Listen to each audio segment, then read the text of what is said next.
Well, welcome everybody to another edition of WCW 2004 here in TEW 2020. And again, like I said at the beginning of the week, I'm going to be going over the Patreon at least a little bit in a review for the first week. After that, it will just be a link. But again, since this is the second WCW video you'll see it on, this will just be a little bit of a shorter thing. And again, I've included timestamps just in case you've seen it before and want to skip past it. But again, for anybody who hasn't seen it before or is just stumbling upon it, I've created Patreon just for basically see if wants to support me in creating creating these videos and for various other bits of booking fun. So to go over things a little bit more quickly than in the other video. So again, it's $1 per month because again, a reminder, I will not be stopping any series based on support. This is just as a bonus. But regardless, to start out with, if you do $1 a month, you get my sincere thanks and support, and you'll be listed in the description of our YouTube video. And sincere thanks that you're getting me on this endeavor. For the $5 tier, you get the sincere thanks. You get to see videos before they go live on the YouTubes. Become part of the booking team as far as various choices and decisions as part of the Patreon voting, and access to the game databases of these saves every 3 months in game. Not every 3 months in real life, but every 3 months in game. So, depending on the series, it's kind of that often or not that often, but still. So at $7.50 per month, you get all that, plus you get access to booking sheets, random writing I do, and other bits of random fun as far as writing. Just you can see my creative writing that is part of the series, sort of the background, some spoilers as far as booking, and also you get to see the randomness and changes that I do to the booking as I go through, and also like I said, various writing, like a version of the Observer in this world, quasi fake, false podcast transcripts, all that good sort of fun. And also the big thing for the 750 level is you get to add a character to one of these series. Again, they'll be placed, you won't be able to create, a version of Kurt Angle, but you'll be able to create a reasonable character and see how they do in this, alternate world. $10 level is all that, plus if you get an access to the game database for every month, and more importantly, if you, for every 6 months you're at the $10 level, I'll do a pilot series, which will be a 4 to 6 episode pilot series I'll run to see if I enjoy it, and if it's a hit with a wider YouTube audience.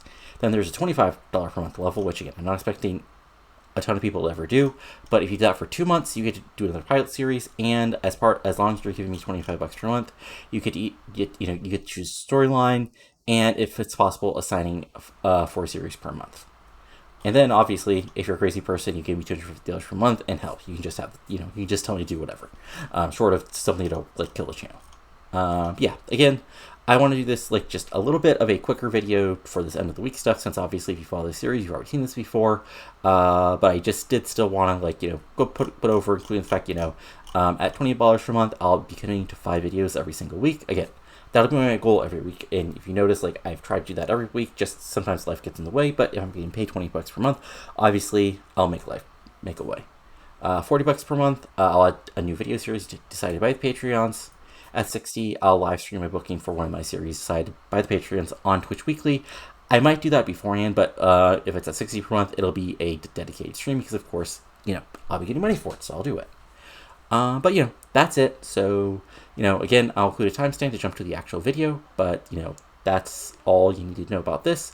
Links in the description of the video, and of course, in the actual YouTube. But anyway, let's get on to the actual show. So, be back with the actual Nitro, live from Billings, Montana, as we continue the road to Slamboree in just a moment.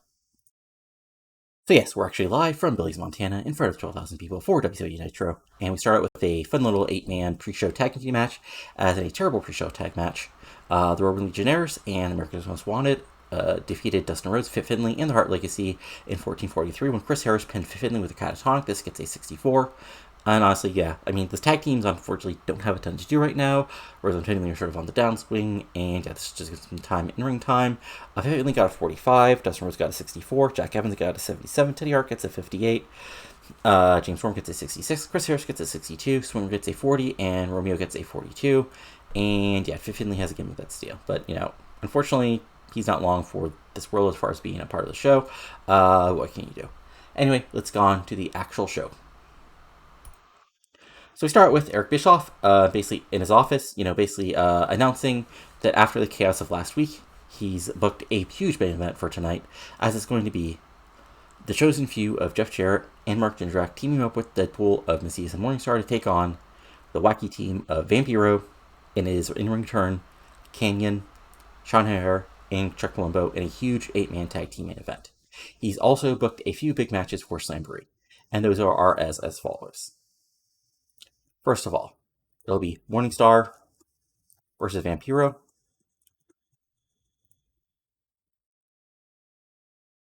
Also, he's listed, and he agrees it's going to be Sean O'Haire versus Macias at Slamboree. And last but not least, in a rematch from Sacrifice, will be Kanyon versus Jeff Jarrett once again. Bischoff says, look forward to the big matches tonight, and that's it. That's it from him. 73 solid promo, just, Bischoff setting up the main event in his office, because they didn't want to do another, random confrontation, and we got the chaos of last week to set everything up. So, here we go. From there, we have our opening match as in a good match considering some people's overness. This has a poor match, but this was just Skipper defeating Air Paris in 6:45 by pinfall with the overdrive. This gets a 65, Air Paris gets a 73, Air Paris gets a 51. As you expect, Air Paris was not happy about jobbing, but what can you do? Just a quick story for high spot match, as just put the fact that, Air Paris asked for this match in order for Elix Skipper to get a chance at AJ Styles' Cruiserweight title. And, back and forth, high spot match, not twirl out of psych, but Elix Skipper is able to get advantage on Air Paris, hits a few big moves, then kick wham, overdrive, 1, 2, 3, right into the ring. No cheating, but he's still cocky as hell, so he gets the booze, and a big win for Elix Skipper as he earns the title shot against AJ Styles at Slamboree. 65, decent, straightforward match. And then we go to the next segment, which is just Elix Skipper celebrating and making the title bell motions. And I'll go ahead and book that match in as well.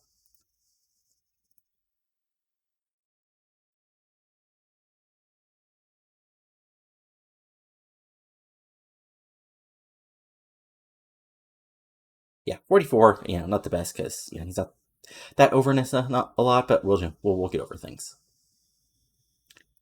And next up, we've got a Goldberg hype video, as this gets an 87. Basically, it's, Goldberg appearing on, various local TV, doing nice things for various communities, appearing at charity events, basically put over, he's sort of the face of WCW, even though he isn't the guy in WCW as far as being, part of the title picture, he's still the guy we send out on various things, and, he's sort of he's the outward to the mainstream, because he's Bill Goldberg, and he's great.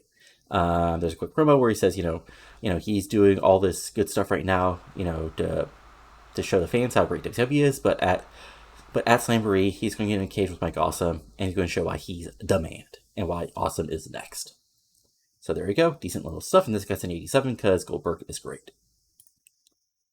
Then we move forward to our first match of the evening, as in About That Terrible Wrestling, meme, and non-existent crowd heat, Angel Fox and Lexi James team up to defeat Celine Cartier and Jordan Cole in 8:15 when Lexi James pins Jordan Cole with a Lexi DDT. So what happens here is, back and forth, decent tag match, but eventually, because, they really hate each other, Cartier and Cole and Fox spill to the outside, just, fighting each other. That distracts Cole just long enough for Lexi to get the advantage. James hits the Lexi DDT, 1, 2, 3, right into the ring. Big win for Lexi, as Cartier and Fox continue to fight. But Lexi gets the big win over Cole, as Jordan Cole gets a 57, Celine Cartier gets a 62, Lexi James gets a 51, and 53, and Angel Fox gets a 51. So decent win for the heels, as, basically Cole was left on her own. And post-match, like I said, Cartier and Fox just continue to brawl, as this gets a 51. So then we go to our next backstage segment, which is going to be a fun little one, which gets an 80. Okay. Thought this would go better, but I guess maybe, interesting. I just want to see here what actually went wrong with this. Okay, some no morale. Okay, I mean, that's not the end of the world. Anyway, now I forgot what I was going to just do. Oh, right, okay, yeah. So, basically, the chosen few of Jarrett, Jindrak, and Gordy walk into the Graveyard of Souls, and, because they're the cocky heel group, and Deadpool are the weirdo heel group, there's some tension, as sort of Jarrett calls out for them. Jindrak is sort of aloof and cocky with his DB title, and Gordy's look sort of nervous, looking ready for a fight. But then Macias and Morningstar come out, and they sort of have a stare down, and Morningstar says, "The message doesn't involve you." but you can be useful ally to destroy our enemies. Jerps, you fires back. Slapnuts, I'm nobody's ally, but my own, including the Chosen Few. So get that through your freaky, desecrated little mind. We're the rising stars in this business now. Will you go fight with your former boyfriend or whatever? Because again, this is 2005, 4, so cheap gay jokes would still work. Macias basically goes like to kill him, but Morningstar like basically stops him as they walk away. As basically Morningstar says, as Chosen Few leave, they will all get their desserts eventually. But remember the message, my monster. Then we cut to the next thing, which is a quick back segment as that gets an 80, as Jordan Borash is with the triumvirate of Mike Awesome, Billy Kidman, Lance Storm, and of course their manager April Hunter.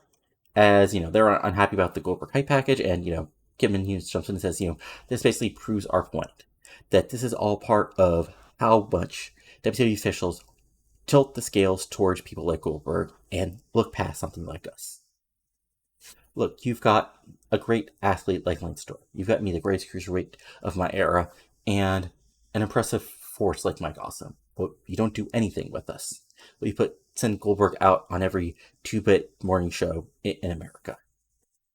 Well, and Mark Awesome says, inside cage heat, man. Goldberg's gonna have nowhere to go, nowhere to run, and you'll have to face the reality of who's awesome. 80, decent promo, as sort of set up that awesome Goldberg match at Slamboree. Then we have our big tag match, as in a decent match, gets a 69, nice. Jamie Knoble and Ebony Sable get the huge win, defeating Los Guerreros in 11:03 when Jamie Knoble pins Chavo Guerrero with a handful of tights. Eddie was, of course, head and shoulders above everybody else. So this gets to 69. So basically, this is an interesting match. So basically, it's Chavo and Jamie doing cruiserweight spots. Eddie, beating Eddie Guerrero. I can imagine where he sort of goes for the Three Amigos on Sable, but Sable powers on sort of tosses him away because Eddie can do that good selling. But how I imagine the end of the match going is Sable, Guerrero is Chavo, getting laid out by Ebony Sable, Eddie making the save, hitting Chavo, hitting Ebony Sable out of the ring, and sort of hitting a suicide dive on him. But Noble's the legal man, so he comes in, and as Chavo is trying to recover, hits him with a low blow, hits a quick little handful, full-type roll-up, and gets the 1-2 victory over Chavo, as Eddie is on the outside. So again, Eddie gets an 89, Chavo gets a 67, Noble gets a 77, Ebony Sable gets a 34. So the interesting thing here is, despite, the difference of actual performance here, Chavo was upset about jobbing into Noble, so I'll have to toss him some money. But yeah, let's get to 69. And post-match, Noble and Ebony celebrate as Eddie and Chavo are upset in the ring as this gets a 51. So fun times. Well, not so much fun times for our friends, the Guerreros, but, sometimes Guerrero family values just fail.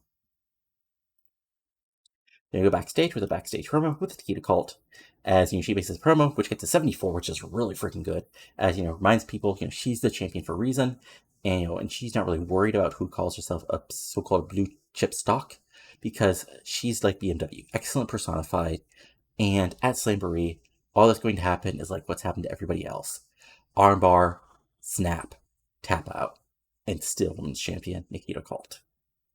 74, decent, good little promo for her as we move forward to our next little thing.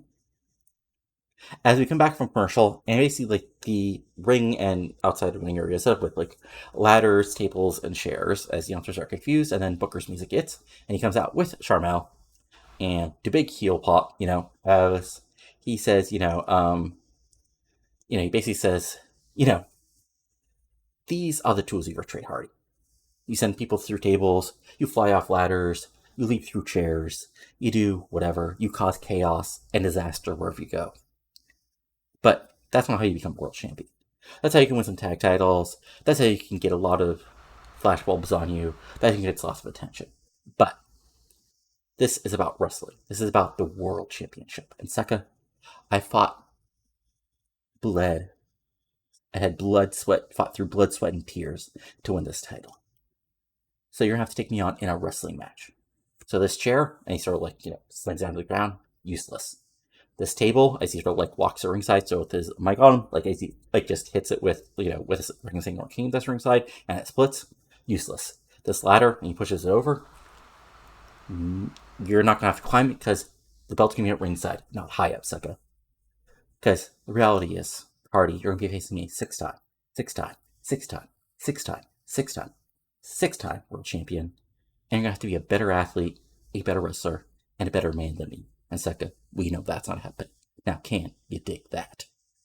So this gets 100 and really, builds up the Hardy video and sort of steps things up. Hardy's sort of like the high fly, high action, crazy guy, and Booker's the wrestler, which, not exactly true, but Booker's a heel, so there you go. And this gets 100 because it's freaking great, and Booker's real good at this.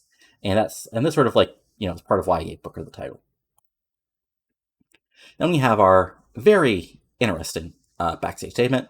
So this gets 100, which is sort of amazing. But basically, this is, I don't want to say quite a comedy segment, but this is like just a completely awkward segment as, basically everybody here has feuded with almost everybody else is here. Like Vampiro and Kanyon, sort of like, have a little moment where they say, they've both been the better world champions. King says nobody's better than Kanyon. And Vampiro sort of like just stares at him. O'Hare and Palumbo are like, look, you fought us. We fought you both. You when you were with Horsemen, you went with your old friends, family, cult, whatever. But we're teaming together tonight, and we have to work together.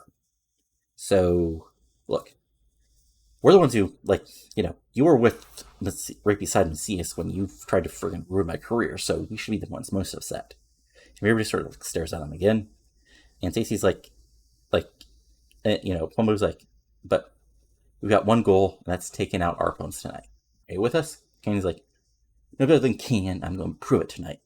And then at Slamboree, I'll kick Chair's ass all over the arena.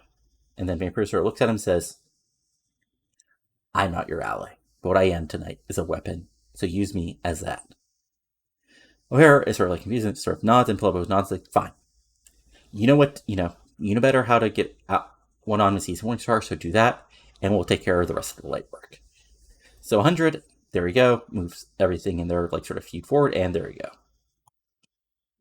Then we have Tajiri coming out for his match, and then Shane Douglas' music hits, and for the first time we've seen him in a while, and in fact, he's Tajiri's opponent to determine if Tajiri will get a US title shot at Slamboree. So this gets a 58, and then the actual match, which gets an 81. Good stuff. I forgot to add the storyline to this, didn't I? Yes, I did. Oh well. Anyway, in a decent match, Yujiro Tajiri defeats Shane Douglas in 10:45 by pinfall of the Brainbuster. So, back and forth match, this gets an 81. Tajiri is Tajiri, so he's really good. Douglas is still solid at this point. Well, I mean, not in real life, but in the game at least. But in the end, Tajiri's younger, he's better, and he's on a hot streak, so he's able to get... I mean, honestly, Douglas would probably not take a Brainbuster, so he gets nailed with a buzzsaw kick, and Tajiri gets the 1, 2, 3 victory, and he now will get the title shot at Slamboree against the new US champion, Keenan Sharp. So post-match, Sharp tries to attack Tajiri, but Tajiri misses him, hits a quick little drop kick on him. Sharp gets up, and then Sharp takes the miss as Sharp sort of stumbles backwards out of the ring, and Tajiri celebrates to the cheers of the crowd. This gets a 70, and officially, it's on for Slamboree for the United States title, which is going to be Keenan Sharp versus Yujiro Tajiri.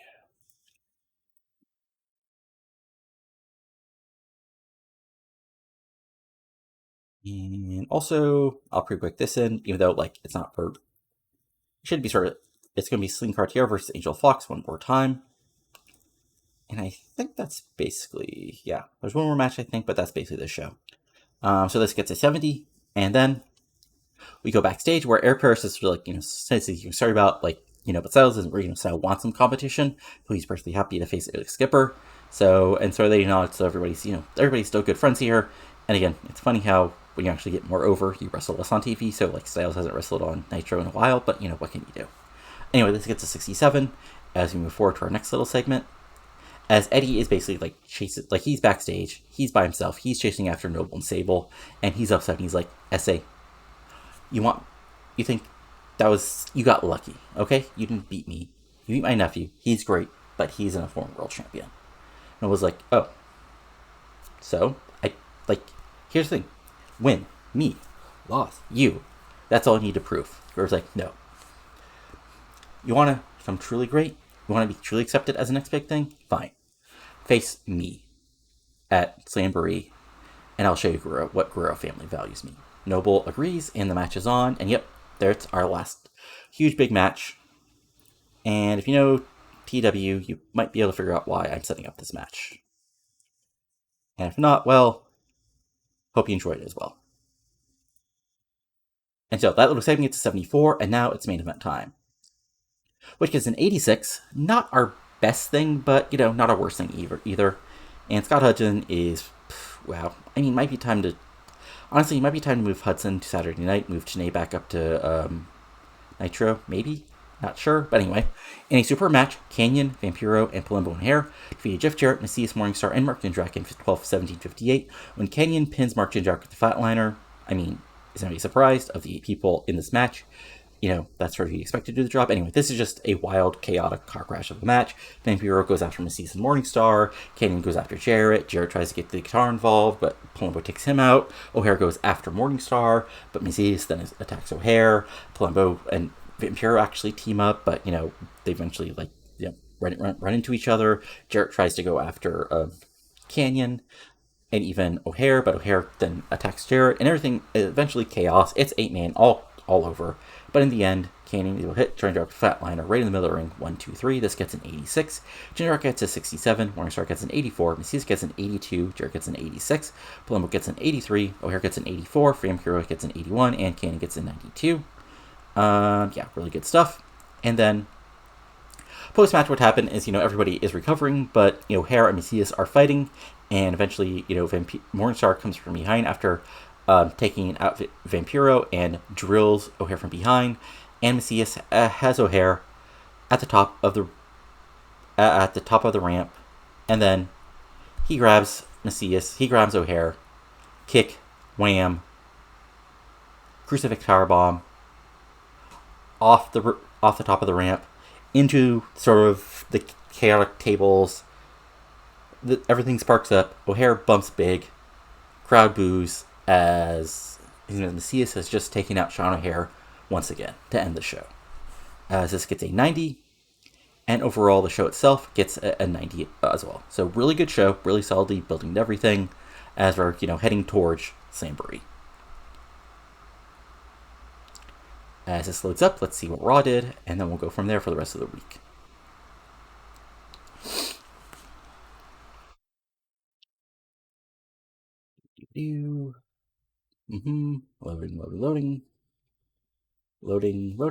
Loading. Fun time, loading.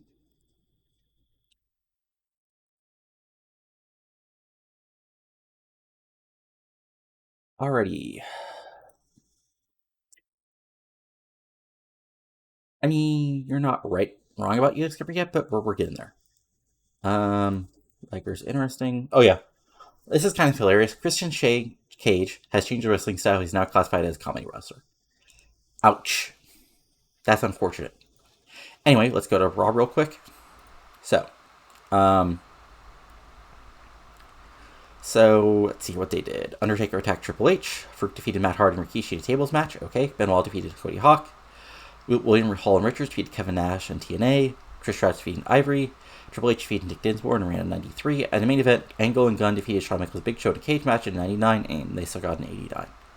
So fun times. Let's see here. We'll go over stuff. So yeah, for the pre-booking so far. So we've got AJ Styles versus Skipper for the Cruiserweight title. Bill Goldberg versus Awesome in a cage match. Booker T versus Hardy for the world title. Sin Cara versus Angel Fox in a continuation of their feud. Eddie versus Noble. Chet and London versus Silver City Rollers for the tag titles. Sharp versus Tajiri for the U.S. title. Morningstar versus Vampiro. Nikita Colt versus Gail Kim for the women's title. Rob Van Dam versus Shane Helms, as set up last week. And of course, what was set up tonight, but might not happen, as it's Sean O'Hare versus Macias. But Sean O'Hare just took a bit of a fall. So we'll have to see what happens with that. Storyline-wise, everything's doing quite well. This is at a 60. Women's World titles at a 67. Booker Hardy's at a 92. Tag titles at a 78. Cruiserweight funds at an 8. Well, okay, I'll need to fix that. Darkness Evolving is at an 86. Horseman Feud is at an 87. Tag Wars, which will build itself. So Helms RVD is at a 79. Triumphant Feud's at an 85. Vampiro Morningstar is at an 81. And Walking the Pass at a 79. So good times. So I think that's about it. Let me see here. Is there anything else you guys need to see? I don't think so. No. So let's go to our usual fun with the news. So to go over things for the past week since Raw, let's see here. So we had our weekly house show for our Dev Fed. Claudio lost again. Ken Anderson actually won a match. Jimmy Rave defeated one of our regens, Adam Ortiz. Ray Lippman defeated Marcus Militek, who is also a regen.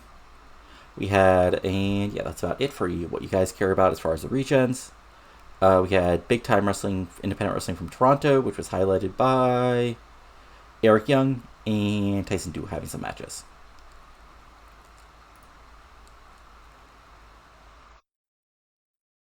And JPW had one of their big shows, Ultimate Crush 3, live from the Tokyo Dome. Okay. So, on the undercard, lots of interesting, wacky matches, including Roderick Strong having a pre-show match. We had Osuma Nishimura defeated Win Kanemaru. That's what you call in the business a styles clash. Iizuka defeated Shinzaki, who's the old Hazuki, Hakushi, and Fujita in a 76. Tokyo and Silver King retained their junior heavyweight titles, defeating Gedo and Jado. Don Fry defeated Nakanishi in what was probably just a, two guys beating the crap out of each other. Choshu and Nagata defeated Super J and Agua in a 75. Liger defeated Ken Shin in an 82. Hiroshi Hase in a triple threat match defeated Chono and Kazaki to keep the heavyweight title again. Wow, I can't believe how hard they're pushing to Hase. And the main event, the Bat team of Muto and Kea defeated Tenzan and Kojima in a 94 to retain the tag titles. Our Women's Dev Fed had their weekly show as Desire defeated Sheila and Melissa to retain the AEW the championship. The social sheen of Andy Social and Nikki Rocks defeated Beth Phoenix and Natty Hart in a 50 to retain the tag titles. We seen Busick defeated Allison Danger. And Becky Bayless, Melissa Hosaka, and Lacey defeated Marty Max and Counterpunch. And yeah, that's about it for what you guys need to care about. Wildside, let's see, Wildside TV. Was there anything of interest on here? Not really. They had one of their big shows, which got 2,000 people. So we had Ken Anderson defeated Kay Graves in a 64, which is actually decently good. We had Chris Rumbola and Onyx actually winning the NWA World Tag Titles, because why not? We had Prince Nana defeated Shannon Ballard. Keith Walker defeated Rothschild to retain the North American Championship. And yeah, Jason Cross defeated Tank Tollin in a 73. So fun times. OVW and one of their big shows. Let's see here. Anything of interest? Spanky won a match. Lance Kane and Chris York retained the tag titles again. CM Punk won a match, and main event by Linda Miles retained the Divas title. HWA Weekly, we had, let's see here. We had John Cena and Andy Douglas. Is this going to be the, the Naturals in this version of the world? Chuck Clare and Shit Club Deluxe. And Danny Doran defeated Chemo. Okay, and Ray Steele defeated Charlie Haas in the main event. It's fun times. Let's see, what else do you guys need to see? OVA Weekly Loop. Yeah, CM Punk got a win. Justice defeated Spanky. So yes, Abyss versus Brian Kendrick happened. And let's see here. Oh yeah, one other thing is HWA. That same night as Raw had their big show for the month. So we had John Cena defeated Alex Shelley and Dustin Lee. That's sure a match. That's a match where John Cena, was still had the worst performance than Alex Shelley. Andy Douglas defeated Jimmy Jacobs. And yeah, interesting. But yeah, that's it for now. Again, sign up for the Patreon if you wish. Again, no real pressure coming from my end. Sign up if you want. Again, if you like what you see as far as the opportunities for some extra bonuses, great. If not, I appreciate just the views, if nothing else. But, that's it for now. So if you've enjoyed the show, go ahead and give it a like. Comment below what you're liking and not liking, and subscribe to the channel for lots of TEW 2020 content, including this series, my WCW 1994 series heading towards Slamboree, my WWE 2013 series where I've got random numbers related goals, including pushing Darren Young and making The Miz the Undertaker's opponent at the next WrestleMania, and my MLW 2006 series heading towards the first big main event on Univision. But that's all for now, so talk to you later, and adios. Have a good one.